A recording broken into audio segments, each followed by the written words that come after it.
Welcome to the Indie Film Hustle Podcast, episode number 73. Cinematography is infinite in its possibilities, much more so than music or language. Conrad Hall. Broadcasting from the back alley in Hollywood, it's the Indie Film Hustle Podcast, where we show you how to survive and thrive as an indie filmmaker in the jungles of the film biz. And here's your host, Alex Ferrari. Welcome, my indie film hustlers, to another episode of the Indie Film Hustle Podcast. I am your humble host, Alex Ferrari. Today's episode is sponsored by VideoBlocks. Now, VideoBlocks is a subscription-based stock media company that has unlimited amount of stock footage that you can download, and it is super affordable. I use this on all of my projects. It is my go-to place for stock footage. They have over 115,000 HD video clips, After Effects templates, motion graphic backgrounds, and cinegraphs.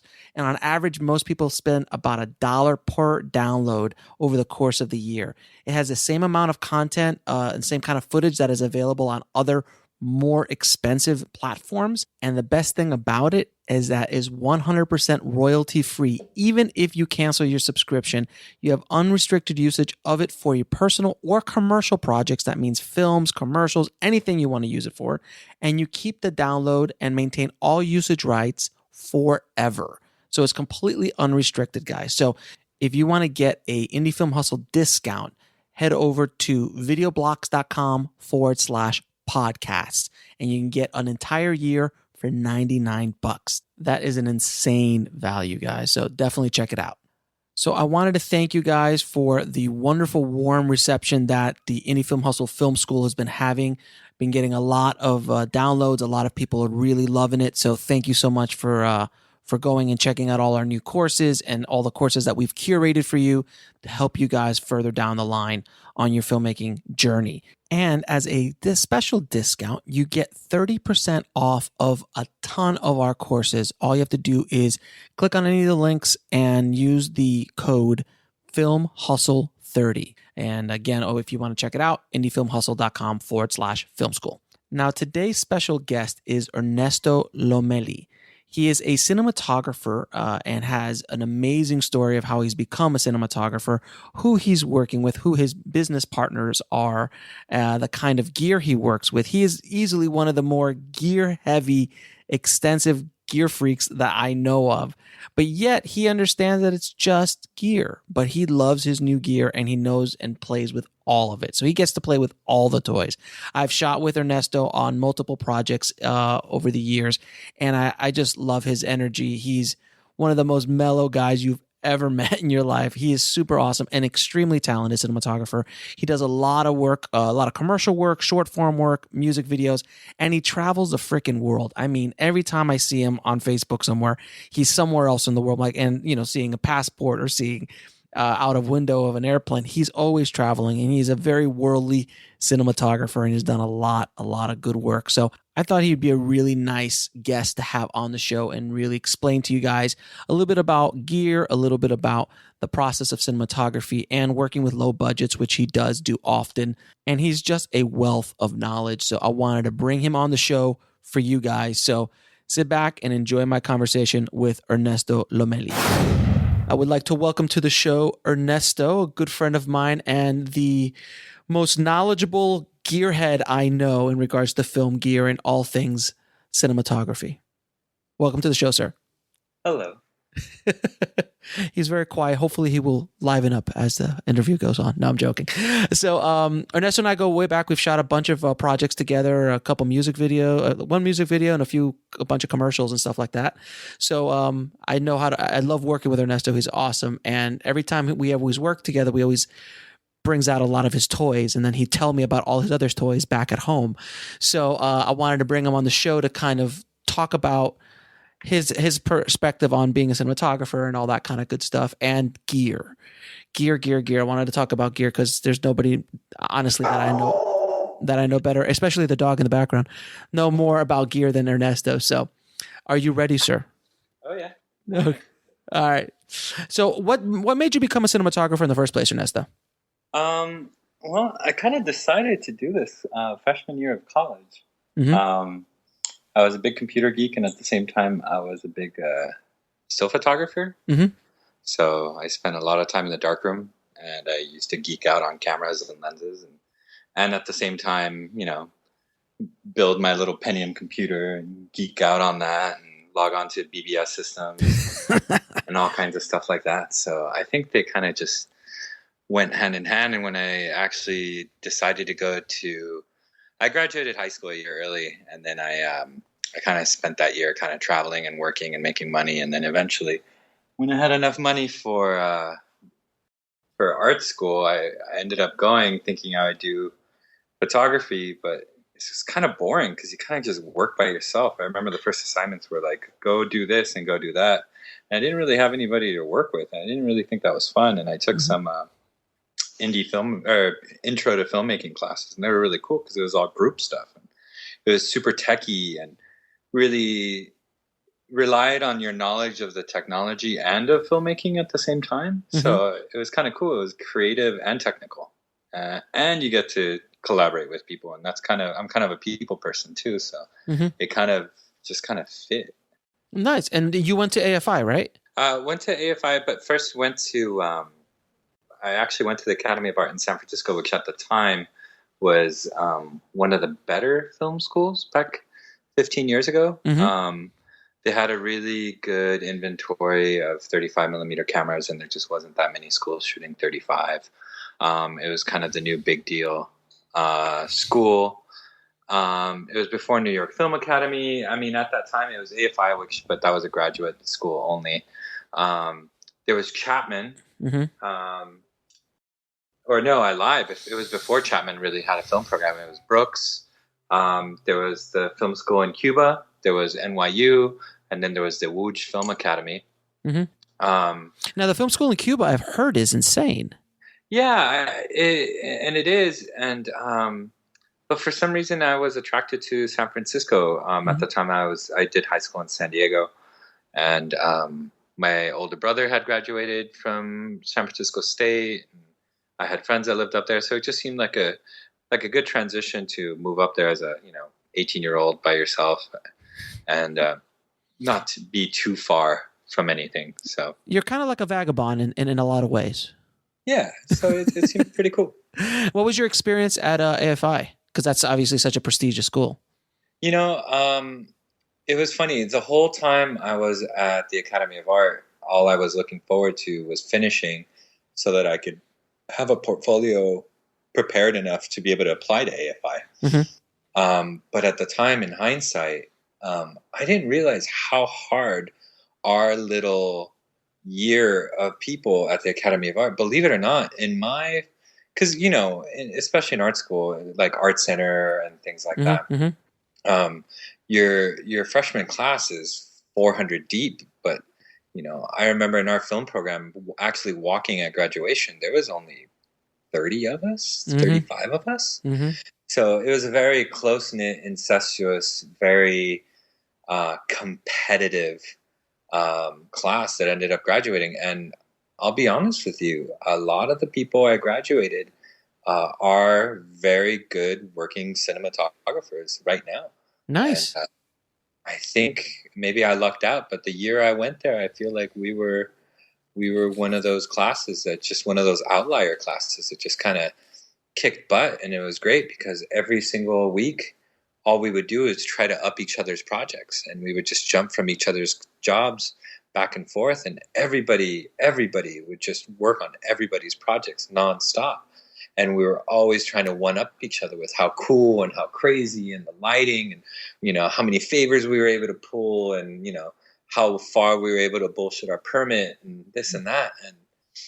And by the time I finally got admitted to AFI, I realized that most of the people I had already gone to school with and all of these things that I had worked so hard for the last few years, AFI kind of felt like I had already done that. We had pushed ourselves so hard in undergrad, so hard. By the time I made it to AFI, it was kind of redundant. Don't get me wrong, there were still some amazing things. Like Stephen Lighthill was an amazing chair. Bill Dill is the man. Even to this day, I will always place an highlight because I'm scared of Bill Dill yelling at me. I know. I noticed that when we worked together that you actually put an eye light on everything. Yeah, I mean, it's just one of those things, you get yelled at it about it so hard.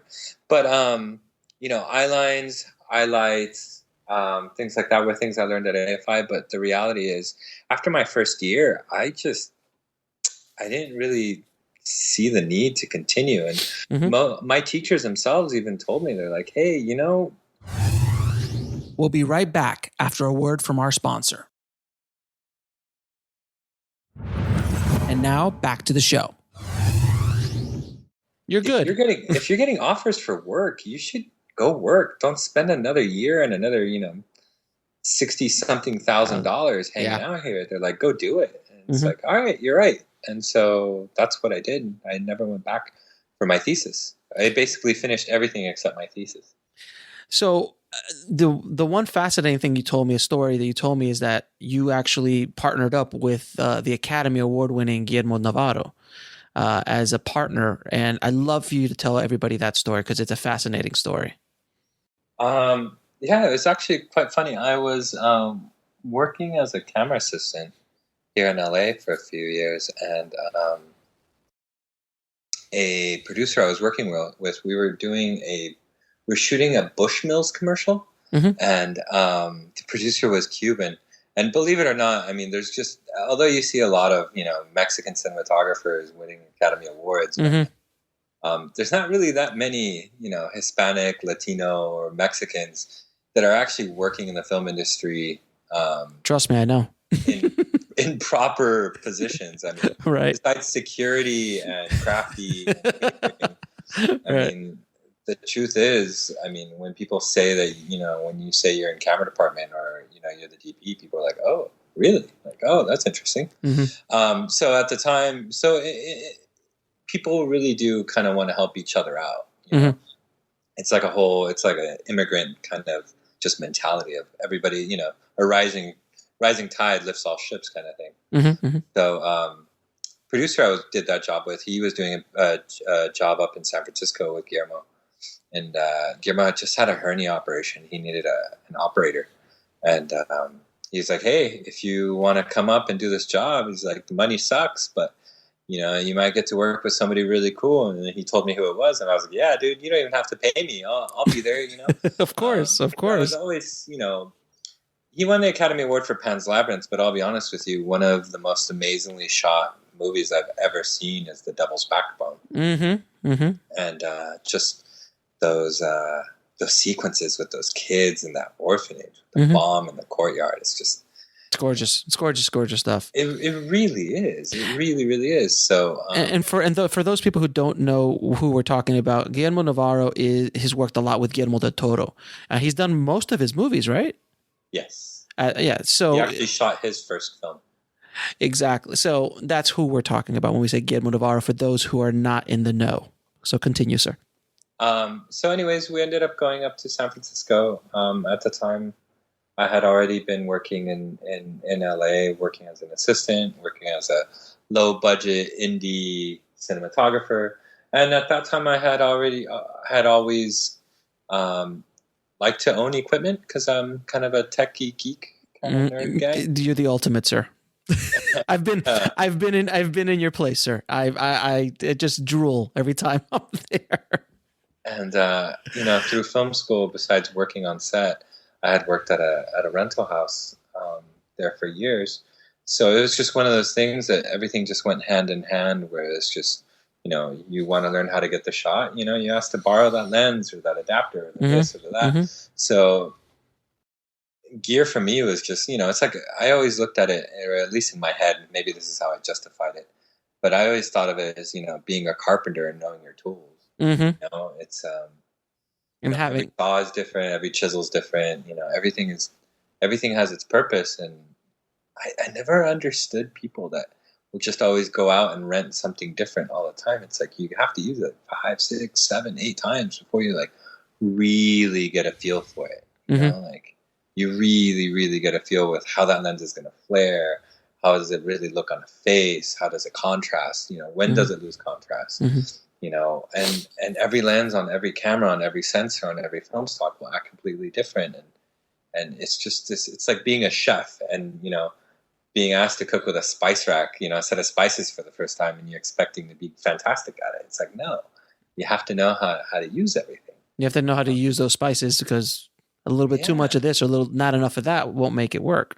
That, and the dynamic of the film industry is changing, and so everybody wants a deal. So you being able to come out as a package with equipment, and as a starving cinematographer, obviously, they never have money for your labor, and they barely have any money for gear. So when you combine those two, you kind of always work. We got a living. No, you're not really making a profit, but at least you're just working, and somebody's literally paying you to practice your craft. Right. And I found that invaluable. So that was my approach. I worked through camera department, but at the same time, in parallel, I was doing the indie film hustle. Exactly. Nice plug, sir. I appreciate that. You're welcome. So you and Guillermo are partners in a company, and you guys work together, and have a ton of cameras that you work with together, correct? Yes. So, Guillermo owned a lot of film cameras. I owned a couple digital cameras, and we decided to team up right as kind of digital revolution was really happening. The Reds. Right. The Reds, we were about to transition into the Epics. The Alexa was just about to come out. And so we started working together, and it was, he has a world of knowledge, storytelling wise and visually. And I got lucky enough to be kind of the guy who knows, my breadth of knowledge visually is good, but obviously nowhere near as good as a master like him. But I did have a pretty good bridge towards that, and technically what is coming out, and I think we made really good partners. And over the last few years, we've been kicking butt. Nice. Him doing his movies, and me working my way through a commercial roster. And once again, he had that same mentality of like, why am I going to make other people money if I could get a loan or hustle it hard or do this and that? It's like, well, I'm gonna have my own tools. And, we both came from that same world. Maybe it's like a pull yourself up from your bootstraps kind of immigrant mentality or something. You know what? I'll tell you, I think, being the guy who's hustled all his life, and coming from a market like Miami, which is, I'm sure you've shot in Miami, so it's not LA as far as a market's concerned. So in order to be able to make a living, you've got to do things that you're not, you're not normal. It's not taught that way. So like with your gear, mine with my gear was post. So I would have all the gear for post, and then sell myself out or sell the suite out, and they wouldn't pay my time, but they'd pay for the suite, and so on and so forth. Because that was kind of the way everything was going. But it's a special mentality. It's a hustle. No question. It's a hustle, but at the same time, it's like you're never really trying to make money. You're trying to make enough to pay for everything. But what you really want to do is just get the next cool project. Right, exactly. And sometimes that knowledge and that gear will help you get to that point, which leads me right to my next question. You got to shoot some second unit on Pacific Rim. Is that correct? I actually did the epilogue and the title sequence for Catherine. Right. And that must have been amazing to work on such a huge budget. Yeah, it was pretty cool. As they were finishing up the film, they needed a way to explain this world. Yeah. And my friend, Matthew Cullen, who's partners with Guillermo del Toro in a production company called Murata, they tasked Murata and intern Matt to direct this prologue as to how we got to this world of Pacific Rim in 2 or 3 minutes, and explain the kaiju, and explain how did it happen, and what worked and what didn't work, and why we are where we are now, and trying to do it in a graphic, beautiful, intense way that's not just text in 2 to 3 minutes. It wasn't easy. And the film was being market tested, and as they were screening it and asking, and the studio was asking for changes and this and that because certain story aspects weren't making sense. All of a sudden we would be sent out, fly around the world and shoot, a recreation of a riot sequence somewhere in Thailand, or shoot slums in the Philippines so that later we could comp in giant robots in them. Things like that, and basically recreating the backstory. And at the same time, We'll be right back after a word from our sponsor.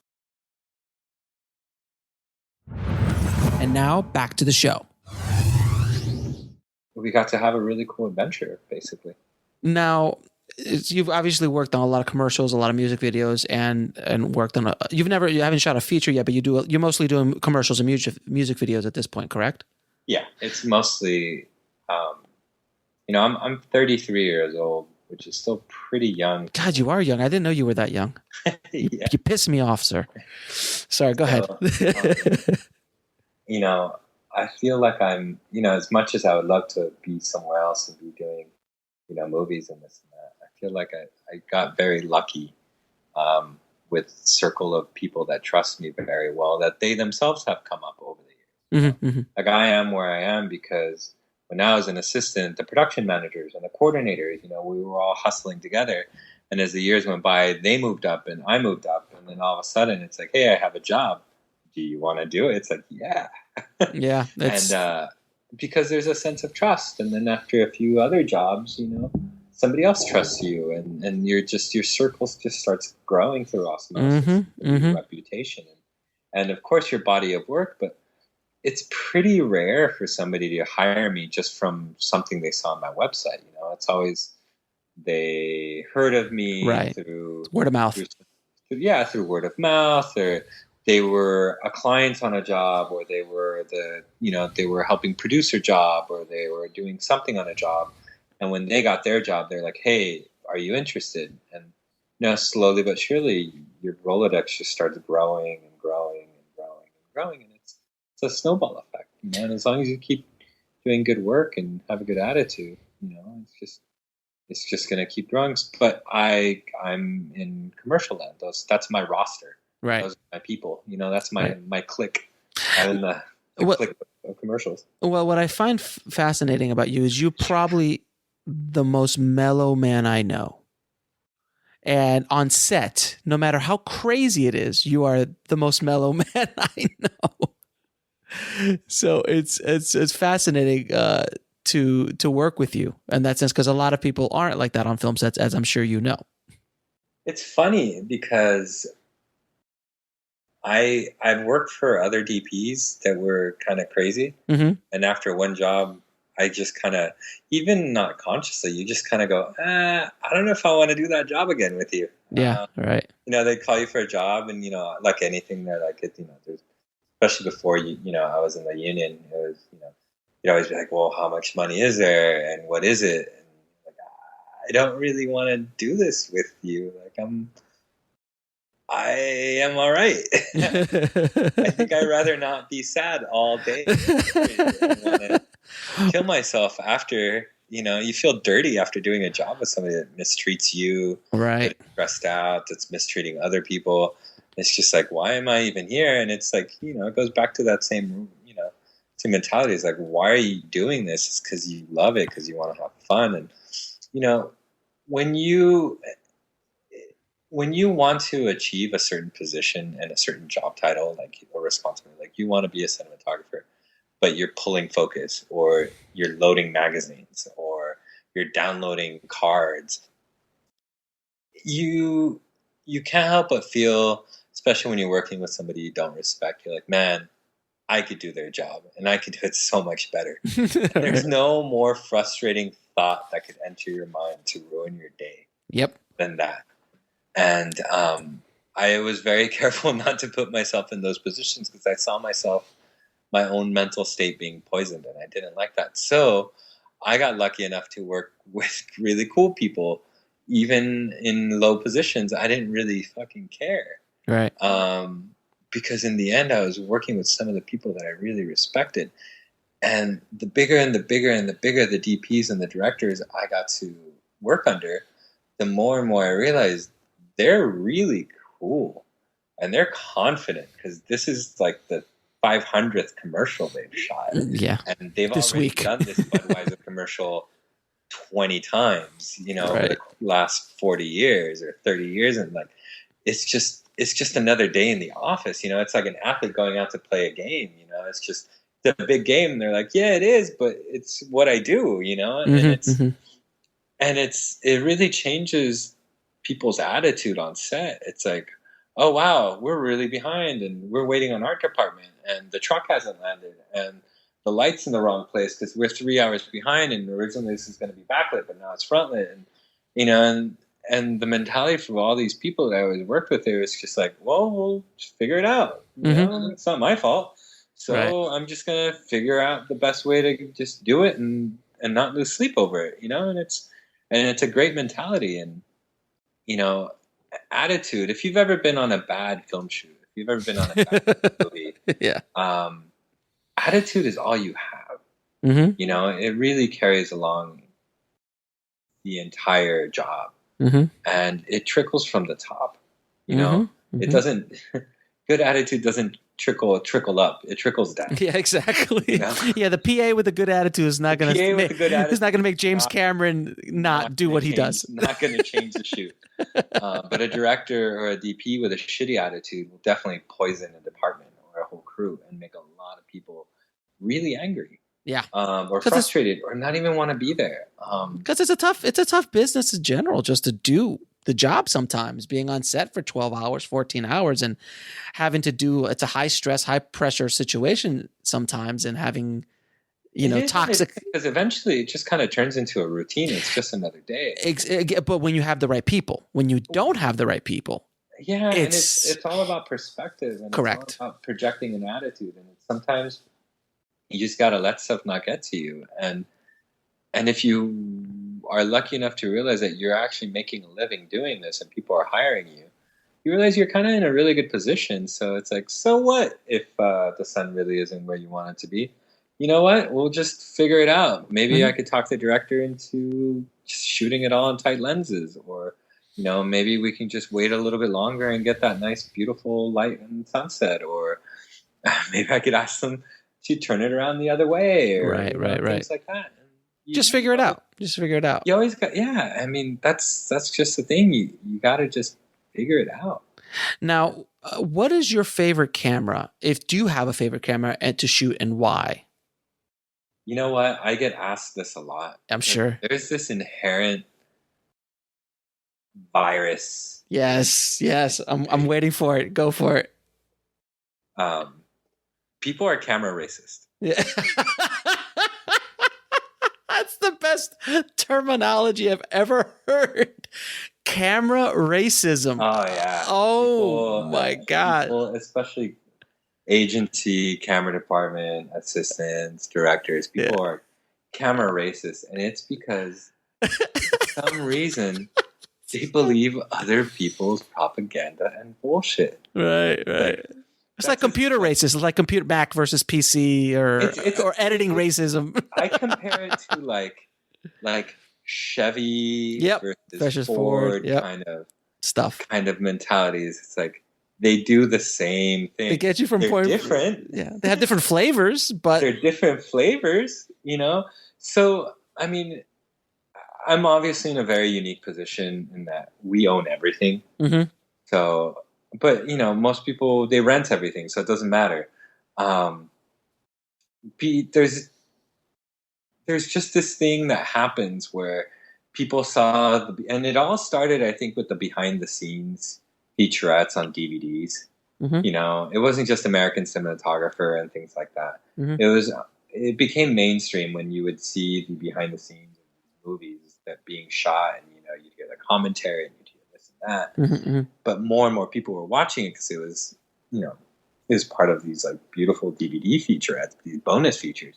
And it'd be like, oh, we're shooting on this with these lenses, and we're shooting on this with this film stock or these lenses. And all of a sudden you get clients asking you like, well, I want to shoot on this. Right. Oh no, and let's not even get into the genius marketing that is Red Camera.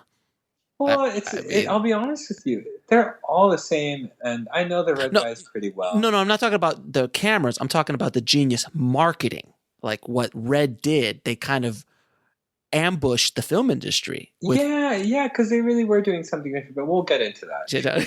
Okay. There's many times where I get asked from a client to shoot a project on something that is completely the wrong tool. Because that's, yeah.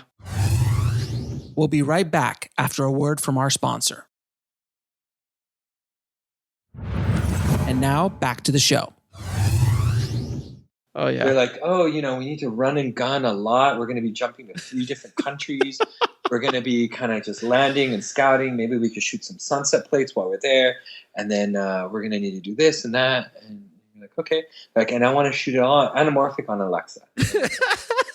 You have no idea. You just asked for an 80-pound camera with everything. And just the batteries to power that for the day, because we're not going to have access to power. Right. We're going to be hauling around 200 pounds worth of batteries. It's like, it's not the right tool for that job. It's like and I always tell people, it's like telling your plumber what plunger to use. Like, it's his job to know what tools to do the job with. Just tell me what you want it to look like. And And it's like, I'm going to be the asshole who's going to have it on my shoulder for 12 hours. Right. There's that.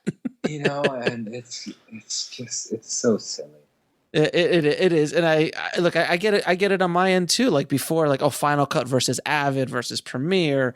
Now DaVinci versus Baselight. I'm like, guys, just please, let me, what do you want? Do you want pretty pictures? I'll make them pretty. Just, obviously, sometimes there are certain requirements. Of course, either workflow issues or things like that, and that's understandable. Resolution, right. Frame rate, size, mm-hmm. And there's always something.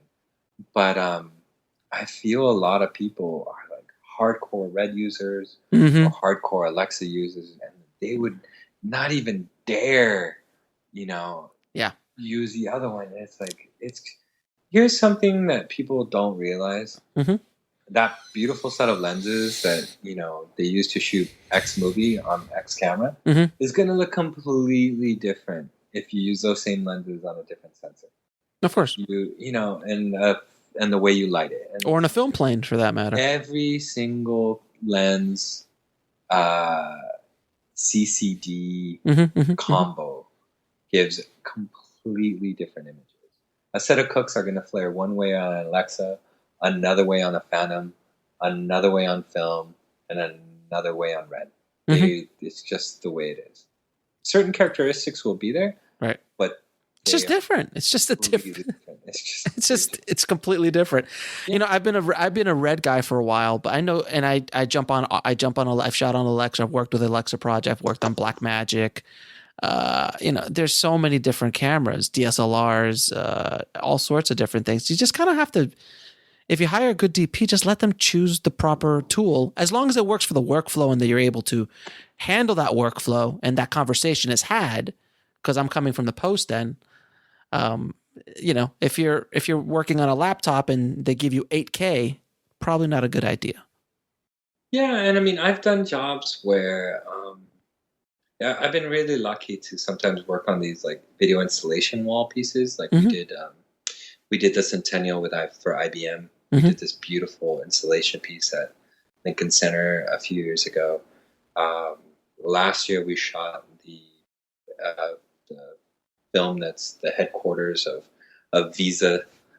So we shot this beautiful around the world piece. But like the Visa job, I think the final deliverable on that was 12K in a 3:1 aspect ratio. Oh, Jesus Christ. Good Lord. At the time, that's a beast. Like, we want to shoot Alexa. It's like, no. Not happening. Not today. The wrong tool for the job because you have such a specific post requirement. So we ended up shooting 6K on the Dragon with a custom resolution ratio to use every single pixel we did in a 3:1 ratio, knowing that it was going to be tile stacked, and even then they were going to have to duplicate pixels and stuff. But good Lord. Yeah, now you're getting into a whole other conversation. Yeah. I mean, obviously, I'm pretty techie with this stuff. Sure, of course. But those, that's one of those things. It's like the right tool for the job kind of thing. Now, do you have a favorite lens package that you use, or is is it a preferred lens package you use? Right now, I think for the last 2 years, I've kind of really been in love with my set of uncoated cooks.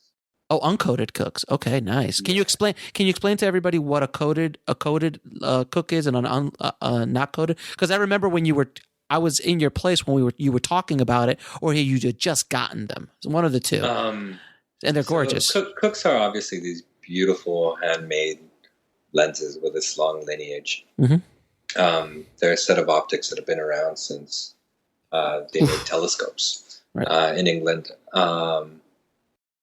What was it? Tyler Hop Cook. Mm-hmm. It's if you ever hear old movies, the old Pancros, people, they would call it the 1 inch, the 2 inch, the 3 inch lenses. Mm-hmm. That's how we used to do focal lengths based on the length of the actual lens, because there was only one set of lenses in Hollywood. Right. So bring out the 1 inch lens, bring out the 2 inch, right. 25, 50, a 75, that kind of thing. So they have this very classic look, but they tend to be quite warm, and on digital sensors, I find them to be overly warm. So Cooke did this brilliant thing with a set of their mini S4s, where they sold the front element with the coatings on the front elements before they applied the anti-reflective coating on it. Mm-hmm. So if you shoot with a set of Zeisses, or if you shoot with a set of Canons or whatever, especially on the Zeisses, I remember when we were coming up, like the super speeds were still kind of the lenses. Mm-hmm. They would have the T coatings on, right? And that was a really big deal, because they would flare a certain way. You could shoot, into the sun. You could shoot headlights. You could do things like that, and the image wouldn't fall apart. And it was these amazing coatings that Zeiss had designed that hold contrast really well in high contrast situations. Or would hold a flare and keep contrast. The problem that happens is, as light overwhelms a lens, you tend to lose contrast, which makes the image look soft, or you lose any detail in the image. The light just bounces back and forth in between all the different elements of glass, and it just creates pollution, basically. Mm-hmm. So they coat these lenses with these special coatings, so the light kind of only travels in one direction. When it wants to bounce back, it gets absorbed or deflected, and it doesn't really pollute the image very much. So that's where you get these beautiful sharp flares. But Cooke decided to try doing an homage to an older look. When they first marketed these lenses, they marketed them as the rebirth of the Pancros, which was their first generation of cinema lenses. So they decided to sell a version with the front elements without coatings, to kind of give it that softer, kind of more flary, classic look. And I really like them because it's new lenses with kind of a middle ground old look. And I don't know. I've really fallen in love with them. But at the same time, I shoot with everything.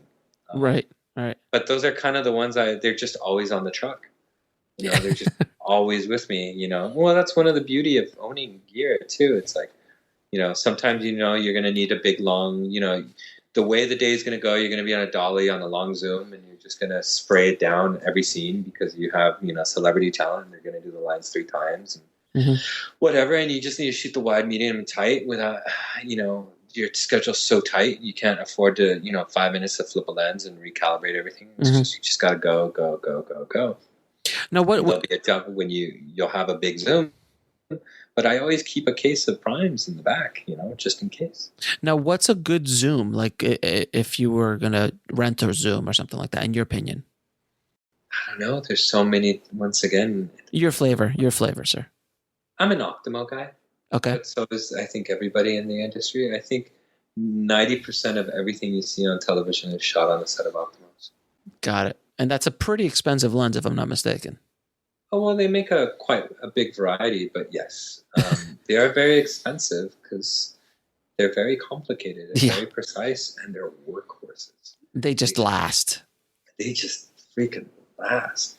It's a precision piece of equipment that gets thrown in a case, tossed in the back of a van, slammed onto a camera, handheld, run around, push through places. You're in the forest, you're in the jungle, you're dangling. It's hot, it's cold. Yeah. It's hot, it's cold. Some idiot doesn't know how to use it. Some other guy really knows how to use it. Like, it's just one of those things that they're just so well made.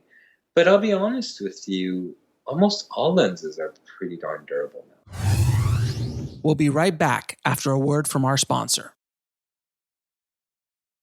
And now back to the show.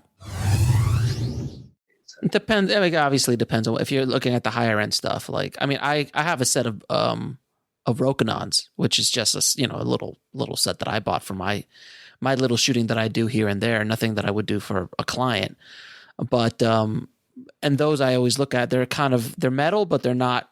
I wouldn't rent them out. Let's just put it that way. They're not going to last. Yeah, I mean, the thing with film equipment is you just have to understand you get what you pay for.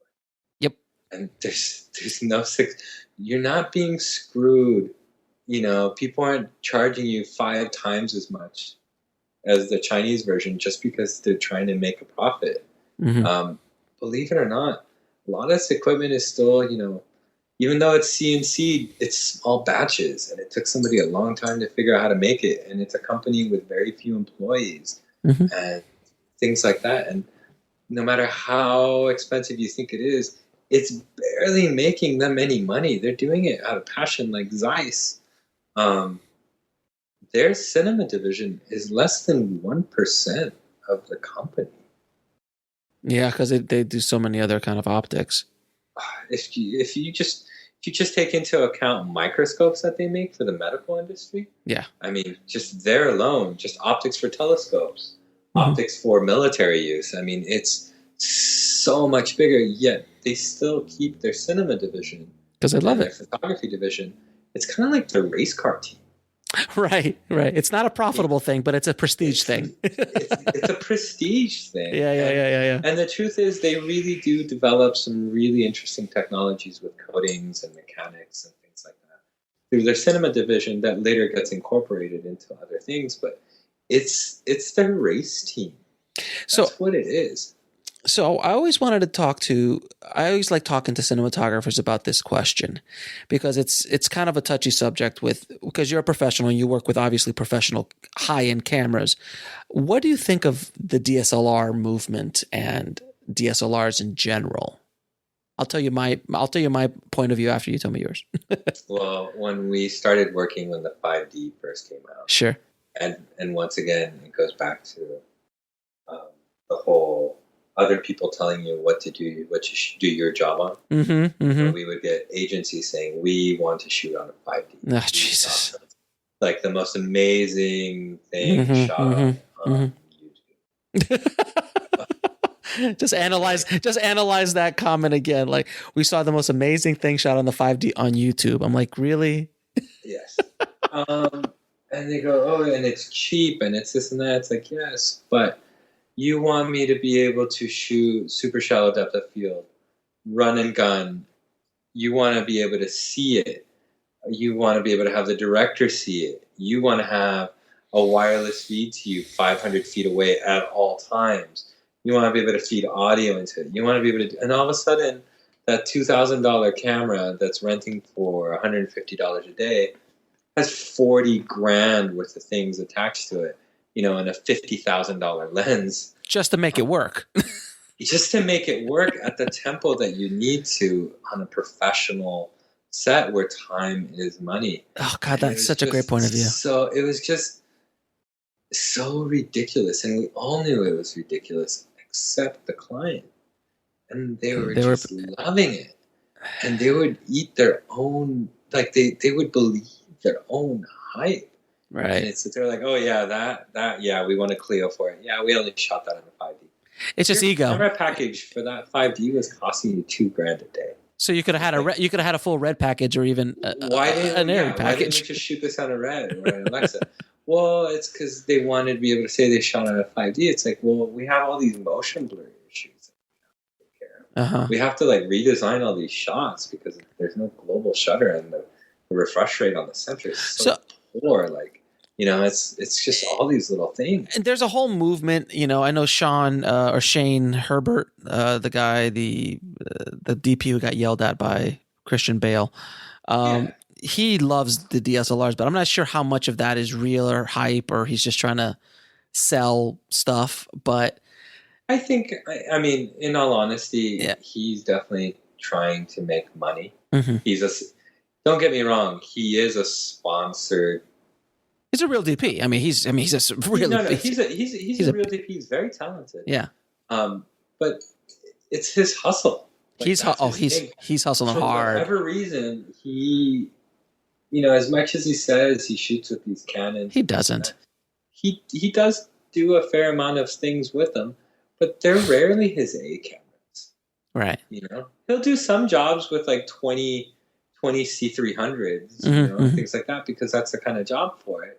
But, he's not shooting Terminator with that.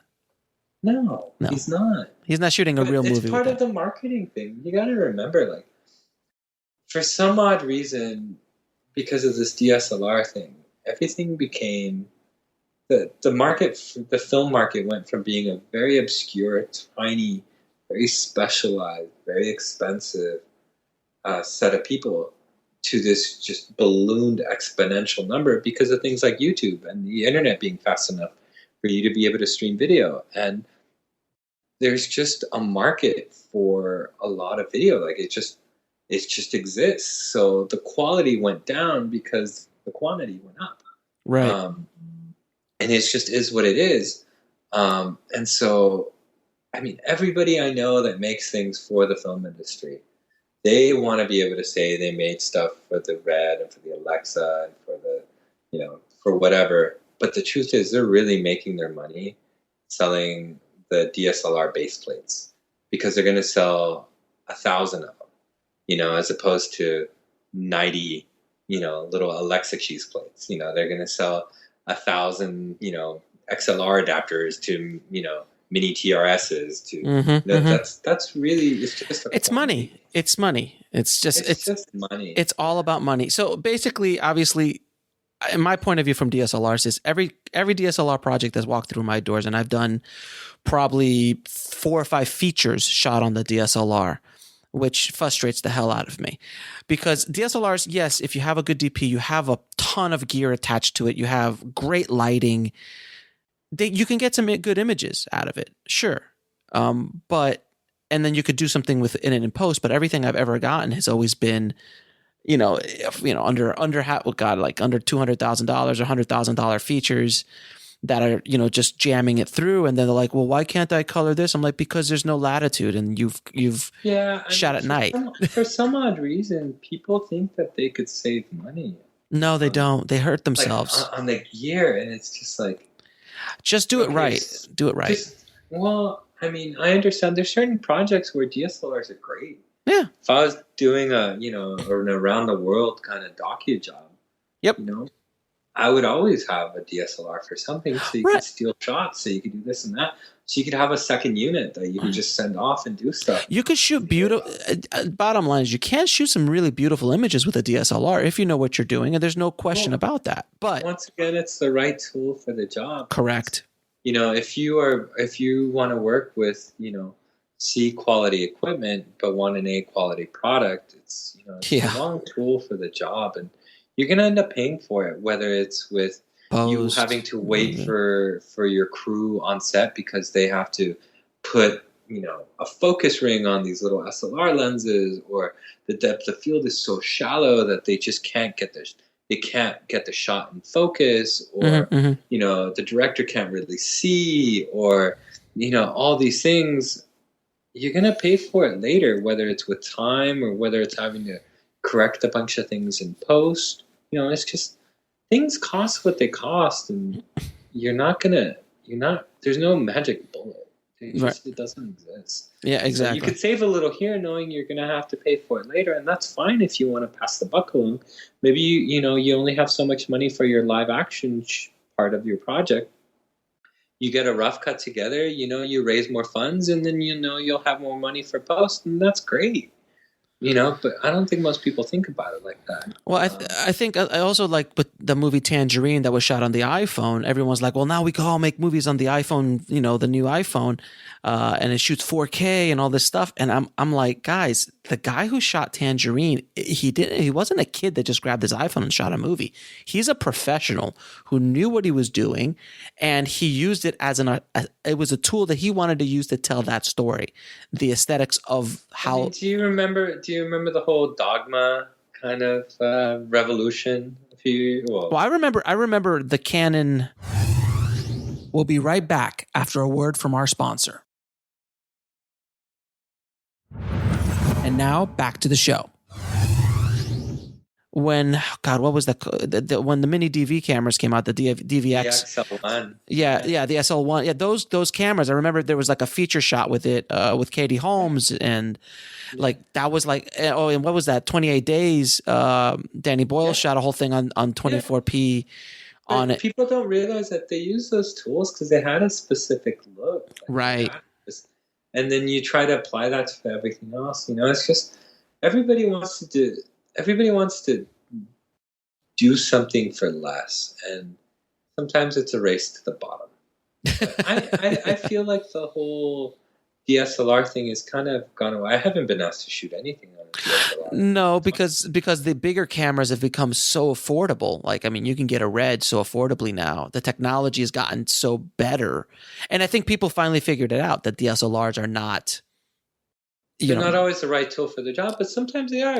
Absolutely, absolutely. You do some crazy body mount stuff, or the things with the drones, like the GH400 drone is beautiful. And we've been doing a bunch of body rig stuff, and we always, the A7S is fantastic for things like that. It's just using the right tool at the right time for the right job. That's all it is. But for some reason, people are camera racists.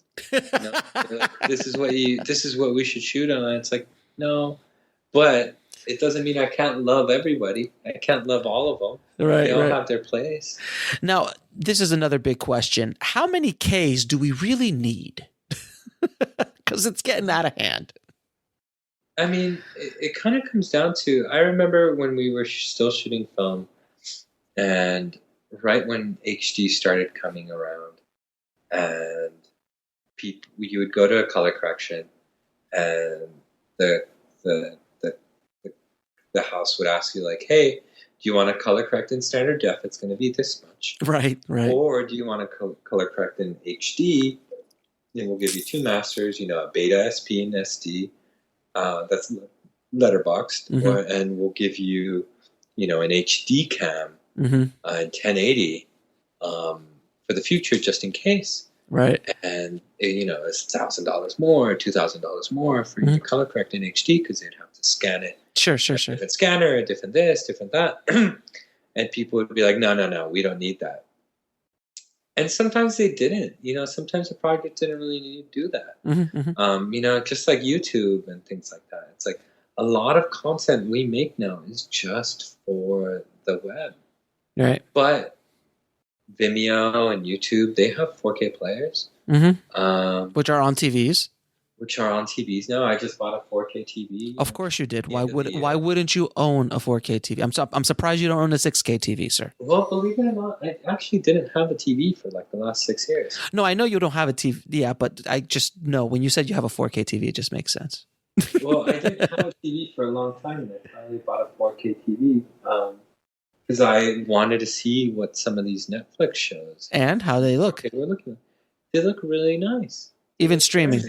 Yeah, I mean, obviously it's not DCI spec, sure, 4K, but it's UHD 2160p, and it's more resolution. It looks really nice. No, but let me ask you a question. Like, again, with the whole Ks, I did a whole article about 4K, which is one of the most controversial articles I've written, and podcasts I've did was about why indie filmmakers shouldn't shoot 4K. And the reason I said that was I wanted people to understand that there's workflow issues, and if a lot of people will get themselves in trouble. There is workflow issues, and I mean, 5 years ago when Red first came out. Oh God, that was, oh, It was not painful. it was very painful. painful. It was, that's how I made. The truth is now, I mean, drives are so cheap and everything is so fast. And, Mm-hmm. I mean, my iMac can just blow through footage Mm-hmm. with an integrated, Gouda card, and it's fine. But again, for like, it depends on you have that information, you have that knowledge, I have that gear that can push that kind of stuff. But sometimes filmmakers get themselves caught into like, and if it's not 4K, it's 5K or 6K or 8K or whatever it is. Just understand the workflow. Most people don't realize it, but I would say 2/3 of all TV are still shot 1080p. Oh yeah, QuickTimes on an Alexa, on a 5-6-year-old Alexa. Mm-hmm. Yeah, and it's more than enough. Yeah. So at a certain point, like now the 8K just came out. They're going to be shooting. Yeah, we actually have 2 of those in order. I'm really excited. Of course you do. But those are the Vista. What are those effects heavy jobs like I do? Yeah, and also that's another thing. Visual effects guys do not like 4K. That I know, and they they love it. They love 4K and 8K, but it's when you need it. It's when you need it. It's when you need it, but also it depends on, like, the VFX guys I work with that, are doing Spectre and, all the big, Star Wars and all these big movies. They are dealing in 4K, but they're just like, even there, like when you're doing those frame by frame, it's a hog. And sometimes it all depends on whether you have to do, I think in the end, it always comes down to whether you have to do CG at 4K. Yeah, that's the thing. When you have to start actually rendering things, that's what I'm talking about. 3D in 4K and comping, beast. It's ridiculous. And then comping it, and then it's a beast. We shot last year. We shot the UHD content for the new Samsung 4Ks. Mm-hmm. So if you went to a Best Buy and you saw Samsung TV, more than likely the little video that was playing, I shot. And I mean, arguments that we would get into with the client.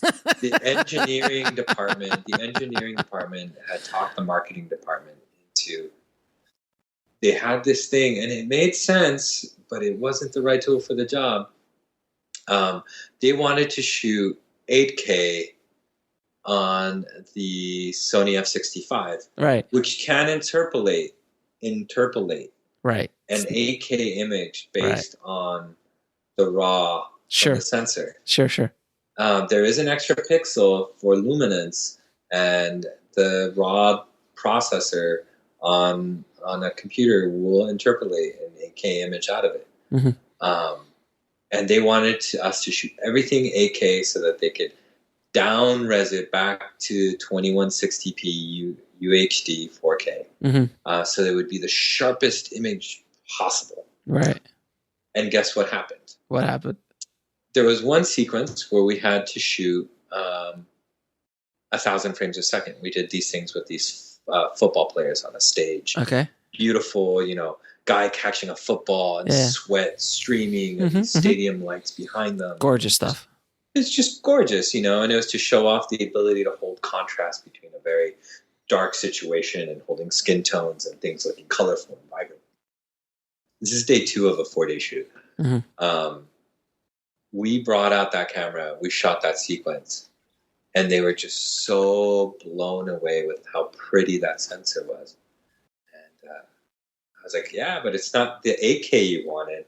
It's DCI spec 4K, but it's not. Which is more than it. It's just more than enough. It's slightly bigger than 2160p. Mm-hmm. It's what was it? 4096 by 2308. Mm-hmm. It's just slightly bigger. But we did 5 conference calls, and you specifically wanted 8K, and they're like, "This looks so pretty. We don't care." Like, great. So we sent the F65 home, which nobody wanted. Right. For workflow reasons, in all honesty. Of course. The files are so big.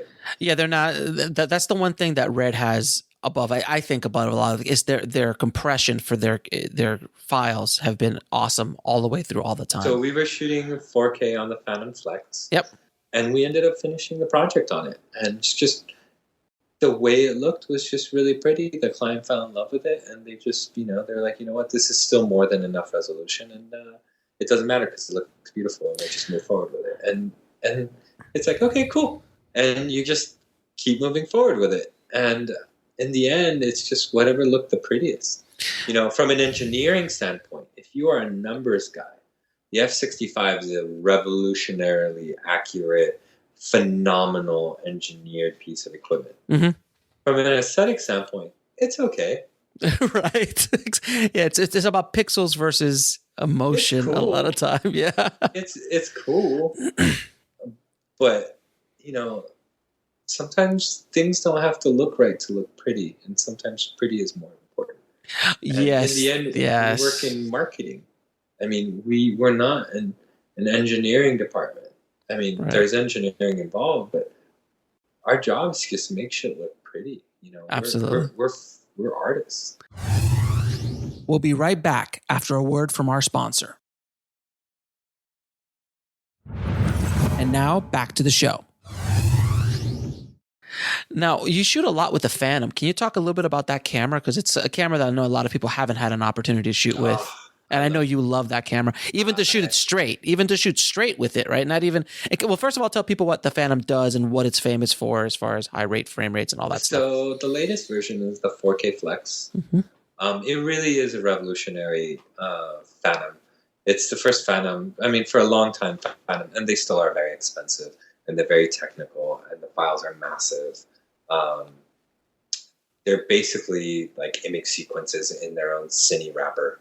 But it pretty much only shoots uncompressed files, just because there's no bandwidth or processor heavy enough that could re-encode these files on the fly at 1,000 frames a second. Mm-hmm. So it's basically just pulling real raw images frame by frame off the sensor and spitting them out into a solid state disk. But whatever it is they did in order for their sensor, it's just so pretty. This latest generation of sensor that they use that they developed. It just has a very beautiful, pretty look that doesn't look like any other camera. Really? You can make it look like any other camera, but the look it has itself is just so unique. You know, and for a long time, people, because it's so expensive and it requires a technician with a massive rig to download these huge files, it's cost prohibitive. Me being really geeky and the fact that I really like it, I trained myself on the camera so that I could just use it on normal jobs. And, we designed a little download station on a laptop so that we don't need, a full-blown rig, and we can make it more cost-effective to clients. But there's some jobs where I just really like the way the skin tones look on it. It's just really pretty. And thankfully, at the end of last quarter, they released a firmware update that lets the camera shoot straight to ProRes. Oh, wow. At 422 HQ, which is enough for a lot of projects. Sure. For most projects, I'll be honest. Yeah, I master all my movies. We master at 422 HQ, and that's perfect at 4K, at 2K, whatever. Yeah. And so it's a really beautiful camera. Unfortunately, it's really, really expensive, so the day rate on it is really, really high. Right. But it's so pretty. Now, can you? I'm going to go back to lenses real quick. Can you talk to explain to people what bokeh is in the bokeh of a lens? The out of focus. It's funny because I didn't really hear the term bokeh until I was actually out of film school. Okay. We never even really studied it. Well, bokeh, I think, is a Japanese term that means something, but it's been adapted. Its meaning has been, I think, adapted into something. It's been taken out of context. So what is it? It's beautiful that somebody has a word for that out of focus background plane when you're shooting in a really shallow depth of field. That's basically what that is. And then, I've heard so many times like the lens has this beautiful bokeh to it. Yeah, I mean, the truth is what they're saying is they really like the iris design of the out of focus elements. Okay. People don't realize this, but the bokeh really has a lot to do with how many blades the iris has and the shape that it actually makes. So that's why sometimes you see out of focus lights in the background, like headlights in a night scene.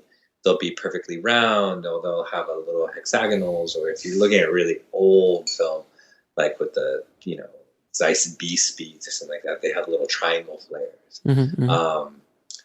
People love anamorphic because the flares are oval, because of the optical compression. And, that's bokeh. But it all kind of really came about with the depth of field adapters and like the 35 millimeter lens adapters back in the day of Mini DV, and like the Red Rock micro. Oh God, yes, the Red Rock and like all that stuff, because they wanted that filmic look, and the way to shoot a filmic look for a long time was a shallow depth of field, because the non-filmic look was Mini DV with a smaller sensor size, so it means more things were in focus. So everybody thought, well, if I wanted to look like a big movie, I have to have a shallower depth of field, shallower focus. I hated that Red Rocket. Red Rock. All of a sudden, everybody's, for whatever reason, it's kind of like putting spinners on a shitty car. Big rims on a shitty car. You take the funk, and it's enough. And sometimes it's more than enough. There's nothing wrong with a fake Gucci bag. It sells the look. Nobody's going to ask you to open it and look at the stitching in it. Right. Sometimes they will, but it just, that's where the whole bokeh word was. That's kind of like the time frame in our industry when that whole thing happened, came along, because they needed a way to describe that out of focus, shallow depth of field feature in these 35 millimeter lens adapters back in the day for Mini DV cameras. That's a very, very good explanation of what bokeh is. Now I know a lot more than I did before. Thank you, sir. Now this is a selfish question. What do you look for in a director when you're working with them? Somebody that knows what they want. Somebody that isn't just like a no person. Somebody that even if they don't, I like somebody that knows what they want, even if they don't know how to get it. It doesn't really matter. That's my job. I'll figure out how to get it. I have a crew of really talented keys that if I don't know how to get it, I'll ask them, because they've probably done it before, or they're pretty smart guys. They'll help me figure out how to do it too. That's part of the collaboration process. But if you get a director that goes, I want this to feel different. I want it to is it possible to rig a camera to here so when they fall, it gives us this vertigo effect, and you're just like, you know what? I don't know. Why do you want to do it? They're like, oh, well, I want them to feel isolated from the background in the world. Like, I want to create this idea of separation visually in the story because it goes with the story. And you're like, yeah, that sounds amazing. I don't know how to do that, but we can figure it out. But now I know why you want to do that. And stuff like that is quite amazing. Got it. Now, do you have any advice on how a working to be a working cinematographer in the business? Oh, geez. I'm still figuring it out as I go. Anything you've picked up along the way as also advice for being a freelancer, which would kind of go hand in hand. Yeah. I mean, never burn a bridge, because you never know that PA might hire you for a job 4 years down the line. That's very true. Very true. And it has happened. Oh, it has. But that's just a rule of thumb in general in life. I mean, treat others as you would like to be treated. Be honest with your word. Always do your best. It's just simple rules. Like, no matter what the job is, if you agreed to do the job, even if it's a quarter of your rate, doesn't matter. You agreed to do the job. And I wish other industries took this kind of way of thinking, because it really pisses me off when other people don't. But if I agreed to do a job, whether it was for no money, some money, or all the money I usually charge, I'm going to do the exact same quality of work. Yep, that's true. It's because I committed to it. And that's just it. And one of the secrets for me that I learned a long time ago is the moment I said, yes, it's a job, I never think of the money ever again. Because if you try to quantify like how much you're making per hour and this and that, the gear and the this and that, forget it. Oh my God, you're gonna start to devalue yourself. And it's just like, you know what? Cool. And you just always do your best, and that's it. Just always do your best. If you know you could do something better, do it the better way. Mm-hmm. That's it. Mm-hmm.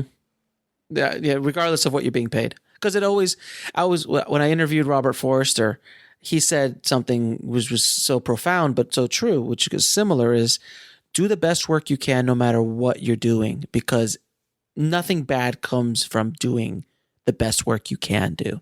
Yeah. Because you never know. Someone might be watching. Someone might be looking. Someone might see. Even just in life in general, it's just like, do your best. You want so much out of life, and it's like, don't expect great things to happen when you don't put 100% into it. Amen, brother. If you always do your best, then you're never going to feel guilty for not trying hard enough. We'll be right back after a word from our sponsor. And now back to the show. It's that easy. Hey, preach on, sir. Preach on. So this the last few questions I have for you, I ask of all of my guests. What is the lesson that took you the longest to learn, whether in the film industry or in life? Perspective. Interesting. Always learning to project. Always trying to figure out the positive things in everything you do. That's wonderful. And you learn this a lot, especially in music videos. Yeah. All of a sudden, yeah. Oh my God. This director is an idiot. Oh God! Please, okay. Horrible. And this video, and the artist is drunk. And this is, and you're like, and we still have 3 more scenes to shoot. And I promised my wife I was going to be home for dinner, and I totally am not going to make it. Right. And you're just like, why am I here? Yeah. And then all of a sudden, you go, I think we both worked with that director. and you know, who will remain nameless. You either let yourself go down this horrible rabbit hole, or you know what? I'm here. I committed. I got to do it. Let's just get it done. Let's have fun. All right, you want the weird Dutch angle shot of the girl's butt with the flare? No problem. I will give you the best Dutch angle butt flare ever, butt shot ever. It's gonna be freaking rad. And all of a sudden, the day's done, and you're just like, that wasn't so bad. Whatever. No, and that's one of the most important lessons I ever learned is like perspective. It's perspective. It's just like it's the most powerful thing that you can ever learn is projecting. You know, finding the good in things. You know, there's no such thing as one single truth. You know, it doesn't exist. It's all about the angle you're looking at it from. You're like a Jedi for cinematographers. It's fascinating. But, you know, there's always something positive, and try to look at that way, or else you're going to be a very miserable person. Now, you were talking about music videos. I wanted to ask you a quick question. Do you change your perspective on how you approach a music video as opposed to how you approach a commercial? You know what? I learned a long time ago working under some of these big guys. For them, the movies they were working on was like the real job. Mm-hmm. The commercial for them was like their time to just cash in, have fun, experiment, play around. They didn't really care because even if they would still try hard, of course, but there was no pressure. No, when you work on vacation, right? And I think a lot of times music videos are kind of the same way for a lot of us. Is that it's like, well, cool, like. There's no agency. There's no client. I mean, there's a label, but I mean, the budgets. Unless you're working on a decently sized music video, you know, a lot of the music videos I do are kind of. There'll be a few big ones, but then you know, I'll do music videos most of the time for friends because it's like a favor. Yep. Friends are in a band. You know, it's a director that kind of. You know, their best friend is in a band and they want to do a music video because they haven't done one in 5 years and. They just kind of want to do something artsy with no stress. Right. And that's kind of what we do now. It's just like, yeah, let's go have fun. Like, yeah, who cares? Like, we'll make it in the end. I'm going to make sure the girl looks really pretty regardless. Mm-hmm. The band looks awesome and hot and whatever. And I'm going to make sure we get at least one amazing performance pass. And then the rest of the time we're going to have fun. But don't forget the butt flare. It's rare that does happen. You'd be surprised. All right. So, what are your top 3 favorite films of all time? Top 3 favorite films of all time, And that could be visually or today. story-wise? Oh wow. You choose, sir. You're the dealer's choice. Visually, there's just so many. Just pick 3 that come to your mind that you really like. The Devil's Backbone. Mm-hmm. Yeah, great film. Gattaca. Oh yeah, it's beautifully shot. Oh, Beautiful. art direction. Oh, I really gorgeous. in art direction. Gorgeous. That's what it's all. Wardrobe, just like yeah, it's pretty top notch, no question about it. Just amazing. And I'm a really big fan of magical realism, and for some reason, it doesn't really exist very much in our genre anymore. I mean, it existed with like Chris Cunningham music videos. And, oh yeah, I know. I love Chris's stuff. Gondry music videos. Mm-hmm. As far as movies goes, well, Pan's Labyrinth was kind of like that. Yeah, very true. I mean, Pan's Labyrinth is is an amazing film. Oh, Devil's Backbone, kind of, it's the beginning of that trilogy. Mm-hmm.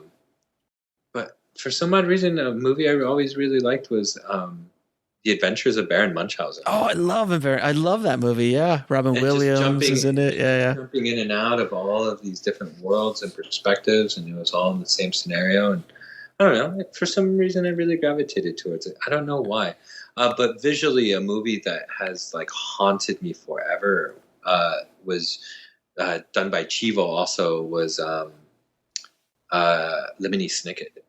Oh, that is a gorgeous movie. Oh, it's That's gorgeous. where I learned to light. I learned to light a room and then let people interact with the room. Yeah. Instead of lighting for the marks for the talent. Mm-hmm. Like those sets are just gorgeous, and Chivo, lit it all with these 50K soft suns, 100K soft suns coming through the window, and just letting the light just play Chivo, in that world. And Chivo's Guillermo you're talking about? No, Chivo's Lubezki. Oh, okay. Chivo Lubezki. Gotcha. Yeah. Now, what is the most underrated film you've ever seen? Underrated? Yes. Oh, I don't know. That's a fantastic question. One of those films that no one else knows about. You're like, why don't people love this? Oh, that's a great question. There's actually a movie I saw recently. What is it? Café de Flore? Never heard of it. They say it's underrated. It's French Canadian. Okay. The director has gone on to do much, much more amazing big Hollywood movies. Mm-hmm. But that film was just so beautiful. It was this whole thing about soulmates and moving back and forth in different lives. It was kind of like Atlas Cloud. Mm-hmm. Or Cloud Atlas. Cloud Atlas. Yeah. Cloud Atlas. That was great. I love that. I actually love Cloud Atlas. I thought that movie was fantastic. I love Cloud Atlas. Bad rap. I got a really bad rap. I loved it. I don't care what anyone says. I don't know. I feel like there's not that many movies that have to do with these elements in life, about this just this natural beacon like search that human beings have for one another. Mm-hmm, mm-hmm. And I feel we pass the buck on to these rom-coms, and the truth is that all my favorite novellas and amazing novels that I've read, it's always somebody in search of something on an amazing journey. Mm-hmm. And I feel like those films, there's not that many of them represented in film, because they're very hard to balance between a story and all this inner dialogue that people really have. Mm-hmm. Yeah, it's absolutely right. You're absolutely right. So Ernesto, where can people find you? My website, ernestolomeli.com. You'll see a bunch of commercials, a bunch of random stuff. I feel like, I've been very lucky. I work a lot, but I do the most random jobs, and it's amazing. Everything from full video installation walls to VR projects, to super techie, highly visual effects commercials, to, music videos, cute little simple short films. It's all it's all there. And when are you shooting your next? When are you going to shoot that feature, man? I don't know. When it comes, do something soon. That would be cool. When something comes along the way that tickles your fancy. I mean, as much as I would love that, because everybody in the commercial land wants to do features, and everybody in feature land wants to do commercials. Of course, because the grass is always greener on the other side. But of course. I don't know. I have faith something cool will pop up. All right, man. Dude, thank you so much for sharing your knowledge and your wisdom. We'll be right back after a word from our sponsor. And now back to the show. And your experience with the tribe here, man. I really appreciate it. Yeah, of course. Anytime. Man, I really love working with Ernesto. The projects that we've worked together on, he has been an absolute pleasure. He keeps his head so mellow and so straight on the set that it can be hectic at times, if not at all times. But he's always been very, very cool. And I wanted to bring a bunch of that information and knowledge that I kind of pick his brain when we're on set, always asking him questions about the gear he's bringing out and why he's bringing it out and things like that. And I just really wanted to have him on the show. So hope you guys got some value out of that, because I learned some stuff just listening to this interview as well. So remember, guys, that gear is not everything. It is just a paintbrush. It's all it is. It's nice. It's nice to have a really nice paintbrush. But at the end of the day, it's always about story. Don't ever forget story, story, story. No one ever won an Oscar or won Sundance because they shot on the nicest, coolest camera and used the best lenses. They won because there was a good story there. And if you want links to everything we talked about in this episode, head over to indiefilmhustle.com/073 to download the show notes. Now, as always, head over to filmmakingpodcast.com. That's filmmakingpodcast.com, and leave us an honest review of the show. It really helps us out a lot. Now, we've also just relaunched our YouTube page. I plan to be uploading videos every week there. We're going to be doing segments, free segments of our courses, different kind of film school courses, classes, tips, things like that, as well as all of our podcasts will be available on YouTube as well. It's free to subscribe, so just head over to indiefilmhustle.com/YouTube. And if you want to be part of the Indie Film Hustle tribe, don't forget to go and sign up for our free Facebook group where you can connect with other filmmakers from around the world, ask questions, have direct contact with me, and get first dibs at all of our new great content that we're creating at Indie Film Hustle. So just head over to indiefilmhustle.com/Facebook and sign up. I hope to see you there. So as always, keep that hustle going, keep that dream alive, and I'll talk to you soon. Thanks for listening to the Indie Film Hustle podcast at indiefilmhustle.com. That's INDIEFILMHUSTLE.com.